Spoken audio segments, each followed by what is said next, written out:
Ketika Ukraina menyerang kilang Omsk, kita semua terkagum-kagum dengan kecerdikan serangan itu. Sebuah negara yang baru 4 tahun lalu tidak memiliki senjata jarak jauh yang bisa melukai Rusia di wilayahnya sendiri, baru saja menghantam sebuah kilang ribuan kilometer jauhnya di Siberia. Pertanyaan pun muncul, bagaimana Ukraina melakukannya? Jenis drone apa yang digunakan? Sekarang kita sudah mendapatkan jawabannya. Tidak ada lagi yang aman di Rusia, karena Ukraina menciptakan sesuatu yang tidak bisa dihentikan oleh pertahanan udara Rusia. Sebuah monster dengan jangkauan 3.400 km yang belum pernah terlihat sebelumnya. Rusia tidak bisa bersembunyi dari badai yang akan datang, karena di Omsk, Ukraina mengirim pesan bahwa mereka sekarang bisa menghantam hampir setiap target utama di wilayah Rusia. Ukraina memiliki drone baru. Lupakan, ini bukan drone baru, melainkan versi modifikasi dari drone FPV-1 yang sudah digunakan Ukraina melawan Rusia selama berbulan-bulan. Drone itu sekarang memiliki saudara baru dan telah memberikan kemampuan serangan yang lebih dalam kepada Ukraina dibandingkan sebelumnya. FP1ER telah hadir dan inilah semua yang kami ketahui tentangnya sejauh ini. Tanda pertama, ada hal baru di langit Omsk berasal dari Dennis Tillerman, salah satu pendiri Firepoint. Saat asap membumbung di atas kilang Omsk, Tillerman menulis di X untuk menyampaikan pesan sederhana namun mengubah segalanya. Kilang Omsk bertemu dengan FP1 baru, katanya. Dan dia menindaklanjutinya dengan pesan kedua yang hanya menyatakan 3.400. Dengan itu, kami mendapatkan wawasan pertama kami tentang apa yang sekarang disebut sebagai FP1IR. Versi jarak jauh drone FP1 milik Firepoint sudah diproduksi dan telah terbang di udara. Dan drone ini telah terbukti sangat presisi, sangat kuat, dan mampu menempuh ribuan kilometer sambil menghindari setiap sistem pertahanan udara yang coba dipasang Rusia di jalurnya. Satu-satunya hal yang telah dikonfirmasi Firepoint tentang drone hasil modifikasinya sejauh ini adalah jaraknya. 3.400 km itu sekitar 3 kali lebih jauh dari jarak terbang FPV-1 asli, menurut laporan Euromaidan Press, dan itu sudah cukup untuk membuat Rusia ketakutan. Ukraina kini memiliki drone yang bisa menyerang semua fasilitas militer, minyak, dan manufaktur utama Rusia di wilayah barat dan tengah. Selain itu, Tillerman tidak mengungkapkan terlalu banyak. Namun, para analis yang telah melihat lebih dekat beberapa gambar FP1ER saat terbang mengungkapkan bahwa ada beberapa perbedaan utama yang membedakannya dari FP1 asli. Salah satu analis itu adalah akun X Grandpa Roy, dikelola oleh ahli drone berbasis di Kanada. Roy mengamati dengan saksama sayap FP1ER dan dia melihat beberapa perbedaan utama. Sayap drone baru ini terlihat lebih panjang dibandingkan dengan FP1 asli yang memberikan potensi meluncur lebih baik dan menambah jangkauan FP1ER. Sayapnya juga berbentuk sedikit berbeda sehingga luas permukaannya lebih besar. Sekali lagi, ini membantu meluncur dan memungkinkan FP1IR menampung lebih banyak tangki bahan bakar dibanding FP1. Ada juga dugaan bahwa FP1IR menggunakan semacam injeksi bahan bakar yang memberikan peningkatan jangkauan yang cukup baik melalui efisiensi bahan bakar yang lebih tinggi. Namun, itu belum terbukti, hanya sedikit yang sudah terbukti. FP1ER, meskipun sudah ada analisis awal, tetap saja sebagian besar masih menjadi misteri. Ada hal lain yang bisa kita yakini cukup pasti. FP1ER yang dirilis Firepoint lebih unggul dibanding versi modifikasi FP1 yang diperkirakan akan diterima Ukraina. Pada Juni, Firepoint meluncurkan FP1 versi terbaru di pameran Eurosatory Paris. Pameran itu menunjukkan FP1 memiliki tangki bahan bakar tambahan, meski Firepoint mengklaim ini membuat drone mampu menempuh jarak hingga 2.700 km. Itu terjadi kurang dari sebulan sebelum serangan kilang Omsk.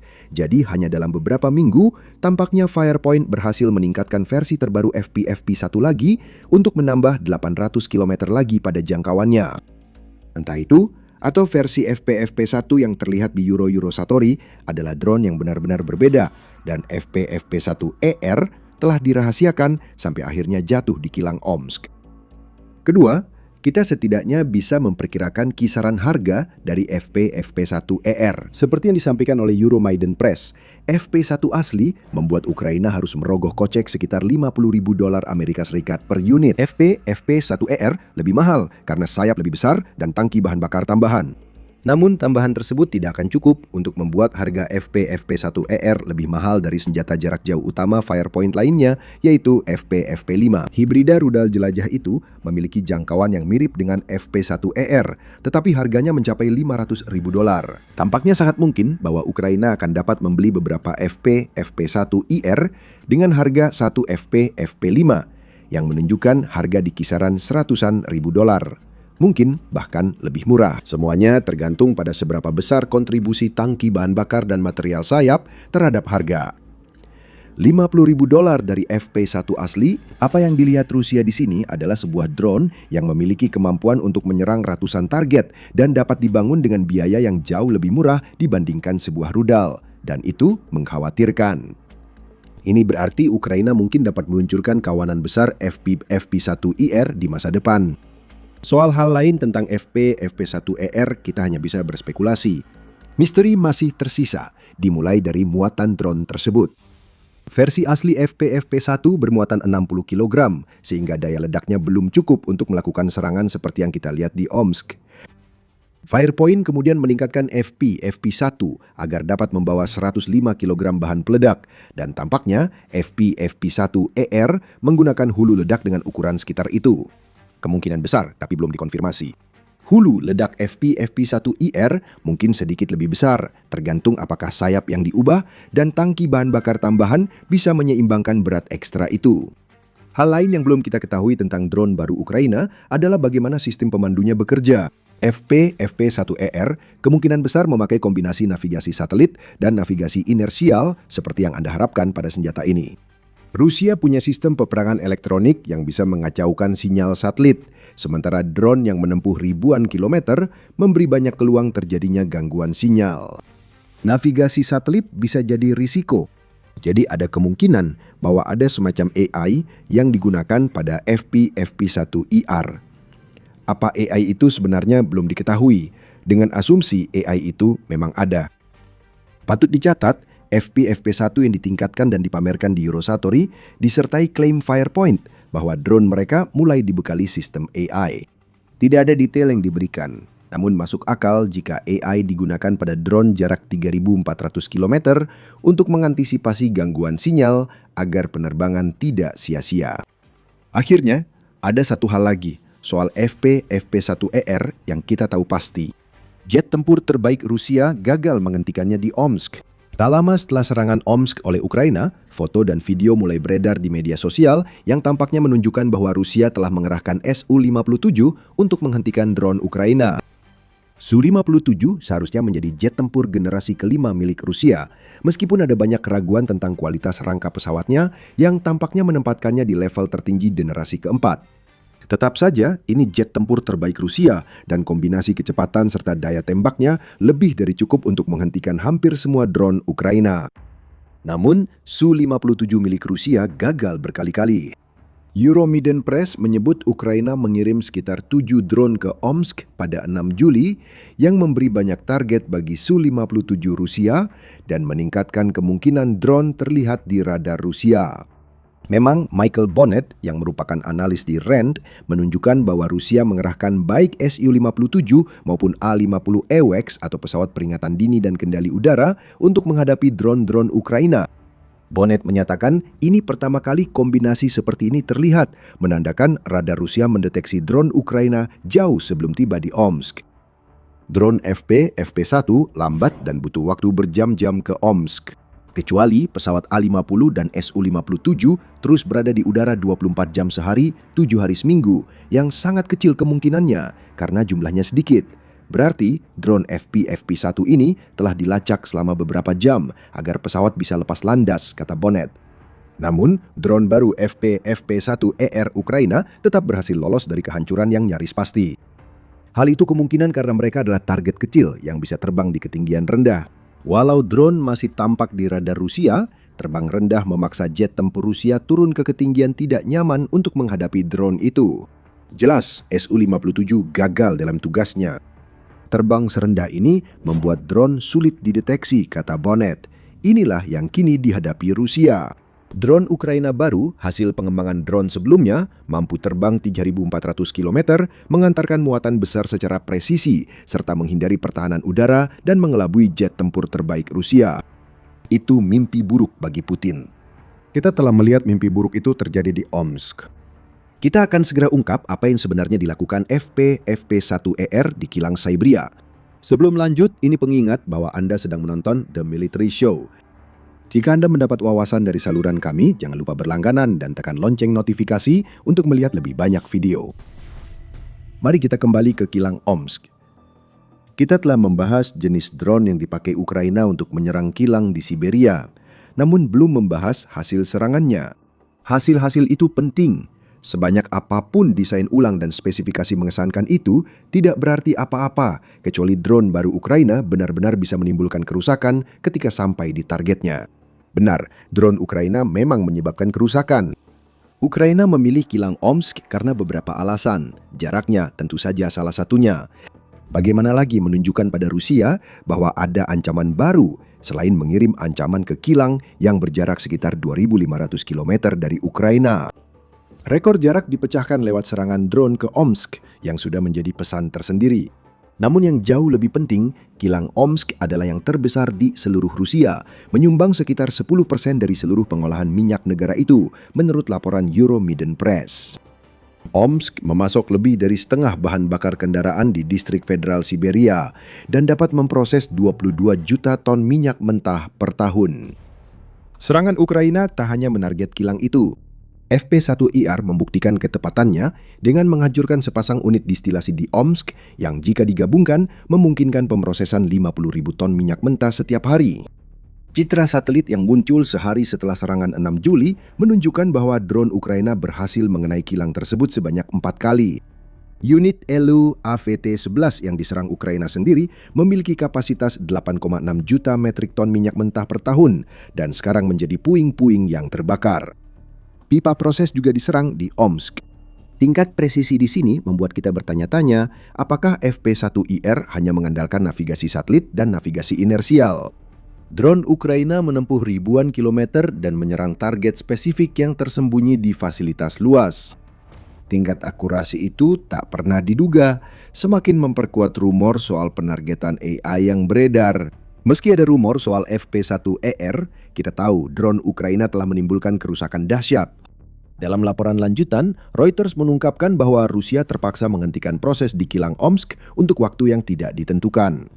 Penanganan dan penilaian kerusakan sudah berlangsung di fasilitas itu, sementara perbaikan harus dilakukan di tengah sanksi Barat yang menyulitkan Rusia mendapatkan komponen yang dibutuhkan.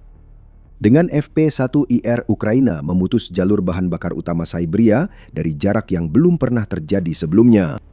Ini membawa kita pada pertanyaan tentang arti semua ini bagi masa depan. Pertama, kampanye kilang minyak Ukraina baru saja menjadi lebih kuat dari sebelumnya. Serangan ke kilang minyak terbesar Rusia adalah pesan yang tak bisa diabaikan Putin. Namun ini terjadi di tengah kampanye kilang yang meningkat dan membuat Rusia dalam krisis. Dengan serangan di Omsk, Ukraina kini secara resmi telah menghantam semua 11 kilang minyak terbesar di Rusia, lapor media United 24 pada 7 Juli. Itu adalah tonggak strategis, karena kilang Siberia milik Rusia seharusnya tidak pernah berada dalam jangkauan Ukraina. Sekarang sudah. Bagi Rusia, kampanye serangan ke kilang yang sudah menimbulkan banyak kerugian finansial dan masalah domestik akan makin bermasalah. 11 kilang yang telah diserang Ukraina memiliki kapasitas pengolahan minyak mentah gabungan sekitar 156 juta ton per tahun. Itu belum termasuk kilang kecil yang juga diserang Ukraina. Setelah FP-1ER memasuki produksi massal, kilang-kilang yang paling jauh dari Ukraina kini menjadi target sah untuk serangan berulang, seperti yang telah dilakukan Ukraina terhadap kilang-kilang yang lebih dekat ke perbatasan. Dengan kata lain, kita memperkirakan serangan ganda ke Omsk akan terjadi dalam waktu dekat. Serangan ke kilang yang meningkat dapat memperparah krisis bahan bakar di Rusia. Krisis itu sudah menyebar luas hingga jauh ke berbagai wilayah Rusia. CNN melaporkan bahwa krisis yang dimulai di Crimea akibat program blokade logistik Ukraina telah meluas hingga menyentuh hampir semua dari 83 wilayah Rusia dengan satu atau lain cara. Antrean di pompa bensin sangat panjang hingga butuh berjam-jam mencapai stasiun pengisian. Seringkali setelah berjam-jam antre, pembatasan bensin membuat warga Rusia tak bisa mengisi penuh tangki kendaraannya. Harga-harga naik seiring stok bahan bakar menipis dan ada rasa frustrasi di kalangan masyarakat Rusia yang dalam beberapa kasus sampai memicu perkelahian. Rusia menanggapi dengan melarang semua ekspor bahan bakar utama. Pada 8 Juli beredar kabar Rusia melarang ekspor diesel dan bahan bakar jet. Larangan ini muncul setelah larangan ekspor bensin yang seharusnya berakhir Juli, namun kemungkinan besar akan diperpanjang. Bagaimana kita tahu? Rusia mengumumkan akan mulai impor bensin dan produk minyak bumi pada Juli. Negara yang butuh beli bahan bakar jelas belum siap untuk menjual lagi. Rusia yakin bisa pulih dari krisis ini. Ukraina membuktikan pada Rusia bahwa pemulihan tidak akan terjadi. Drone jarak jauh baru diterbangkan, membuka lebih banyak serangan ke kilang minyak. Dan bukan hanya kilang minyak, segala sesuatu di Rusia hingga Siberia telah menjadi target. Yayasan Georgia untuk Studi Strategis dan Internasional memiliki peta interaktif yang menarik. Pada peta itu, kita bisa melihat setiap pangkalan militer yang dimiliki Rusia di wilayahnya sendiri maupun di tempat lain. Kebanyakan pangkalan ini berada di Rusia Tengah dan Barat, jumlahnya tampaknya ratusan. Sekitar sepertiga perjalanan melintasi Rusia Selatan, kita melihat Omsk. Dan yang kita ketahui sekarang adalah bahwa FP-1ER milik Ukraina secara harfiah dapat menghantam semua yang ada di sebelah barat wilayah itu. Dan ingat bahwa Omsk berjarak 2.500 km dari Ukraina. FP-1ER masih punya sisa jangkauan 900 km lagi, jadi sangat mungkin mampu menyerang kumpulan pangkalan yang telah dikembangkan Rusia di sebelah timur kilang Omsk. Itu aspek drone baru ini yang mungkin belum dipertimbangkan Putin. Serangan Ukraina ke kilang minyak jadi sorotan, namun kini setiap pesawat Rusia di pangkalan peluncur rudal dan bom luncur ke Ukraina juga jadi target. Hal yang sama juga berlaku untuk gudang amunisi dan fasilitas industri militer. Menyerang target seperti ini bukan hal baru bagi Ukraina. Seperti yang disampaikan oleh media United 24 pada artikel 9 Juli, Ukraina telah menghantam 6 pabrik produksi rudal utama Rusia sejak bulan Maret. Namun hal yang perlu diingat di sini adalah bahwa baru pada bulan April, Ukraina mengklaim telah memperluas jangkauan serangannya hingga 2,5 kali lipat sejak awal perang, mencapai 1.750 km. Beberapa bulan kemudian, jangkauannya hampir 2 kali lipat. Intinya, jangkauan Ukraina tumbuh lebih jauh dan cepat dari perkiraan mereka sendiri. Tidak sepenuhnya benar jika dikatakan bahwa semua yang ada di Rusia telah menjadi target karena FP-1ER. Tetapi semua yang ada di Rusia yang mungkin sedikit saja berkaitan dengan invasi Putin, itu sudah menjadi sasaran yang sah. Strategi serangan jarak jauh Ukraina baru saja naik kelas, sementara Rusia berupaya keras menghentikannya. Ada laporan bahwa Rusia telah mulai menggunakan jammer kuat yang katanya mampu memutus sinyal satelit Starlink yang digunakan oleh drone Ukraina. Jika begitu, mereka gagal menghentikan FP-1ER yang dikirim ke Omsk. Ini merupakan indikasi lain bahwa AI sudah digunakan. Di bidang pertahanan udara, Putin telah memerintahkan agar produksi sistem pertahanan udara baru harus menjadi prioritas bagi industri Rusia. Tugas ini berat karena masalah pertahanan udara Rusia sudah lama ada, dan serangan di Omsk menunjukkan masalahnya lebih besar dari perkiraan. Ukuran Rusia telah lama dimanfaatkan oleh Ukraina untuk melawannya. Sekarang, dengan FP-1IR yang terbukti efektif, kekuatan terbesar Rusia justru bisa menjadi kelemahan yang membuat Putin kalah dalam perang ini. Inovasi adalah inti dari segala hal yang dilakukan Ukraina, dan FP-1IR adalah contoh yang sempurna. Tapi jangan lupakan garis depan. Dengan begitu banyak perhatian yang diberikan pada serangan Ukraina ke wilayah belakang musuh, mudah untuk melupakan bahwa ada kecemerlangan yang sama besarnya di garis depan, seperti halnya dalam aspek jarak jauh dari strategi Ukraina. Mau contoh? Ukraina baru saja mengubah tiang pagar menjadi momok besar bagi pasukan darat Rusia. Kami tahu Anda ingin tahu lebih banyak, dan Anda bisa jika Anda menonton video kami untuk melihat apa yang berhasil dikembangkan Ukraina. Jika Anda suka video ini, tekan subscribe sekarang. Kami adalah The Military Show, hadir dengan liputan seperti ini setiap hari. Terima kasih telah menonton.